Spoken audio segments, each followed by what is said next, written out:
सरगोदा सरकारी स्कूल में करप्शन का नया अंदाज, सीईओ एजुकेशन बेअख्तियार, सूबाई वजीर के अहकामात नजरअंदाज। मजीद तफसीलात जानते हैं नुमाइंदा सन टीवी मलक शाहनवाज जालब की इस रिपोर्ट में। सरगोदा के तालीमी इदारों में बदउनवानी की नई दास्तान मंजर आम पर आ गई, जिसने पूरे तालीमी निजाम की शफाफियत और दयानतदारी पर सवालात उठा दिए हैं। शहर के अहम तरीन इलाके सैटेलाइट टाउन में वाक़े government MC girls high school में मुबैशना तौर पर गुज़िश्ता बड़े अरसे से साबका हेडमिस्ट्रेस की मिली भगत से बड़े पैमाने पर करप्शन का इर्तिकाब किया गया। ज़राए के मुताबिक एसएस टीचर बुशरा परवीन बगैर किसी मेडिकल छुट्टी या सरकारी मंजूरी के मुसलसल गैर हाजिर रहकर तनख्वाहें वसूल करती रहीं, जिससे कौमी खजाने को लाखों रुपए का नुकसान पहुंचाया गया। ये स्कूल न सिर्फ शहर के मरकजी मुकाम पर वाक़ है, बल्कि सीईओ एजुकेशन, डीईओ और डिप्टी कमिश्नर सरगोदा के दफातर से चंद कदम के फासले पर है।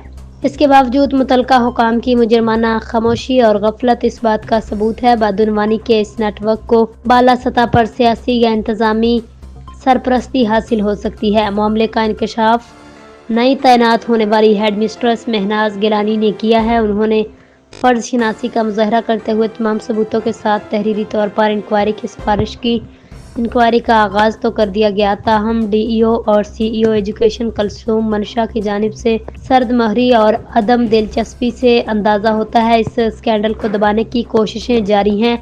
मजीद बावसूख ज़राए के मुताबिक हालिया दौरा सरगोदा के मौका पर सूबाई वजीर तालीम के वाज़ेह अहकामात को भी सीईओ एजुकेशन मोहतरमा कलसूम मनशा ने यकसर नज़रअंदाज कर दिया। वजीर तालीम राना सिकंदर हयात ने अपने हालिया दौरा सरगोदा में स्कूल की सूरत हाल का सख्ती से नोटिस लेते हुए फौरी कार्रवाई का हुक्म दिया था, मगर ताहाल कोई अमली कदम नहीं उठाया गया। इलाका मकीनों, वालिदैन, सिविल सोसाइटी ने इस बदउनवानी पर शदीद गम व गुस्से का इजहार करते हुए मुतालबा किया, न सिर्फ मुतलका असातिज़ा और अफसरान के खिलाफ फौरी कार्रवाई की जाए, बल्कि सीईओ और डीईओ एजुकेशन के किरदार की भी मुकम्मल और शफाफ तहकीकात की जाए। शहरियों का कहना है, अगर तालीमी इदारे ही करप्शन का गढ़ बन जाएं तो बच्चों का मुस्तकबिल और मुल्क की बुनियादें खतरे में पड़ जाएंगी। हुकूमत पंजाब एंटी करप्शन एस्टेब्लिशमेंट और वज़ीर आला पंजाब से फौरी नोटिस लेने की अपील की जा रही है, ताकि तालीम जैसे मुकद्दस शोबे को करप्ट अनासर से पाक किया जा सके।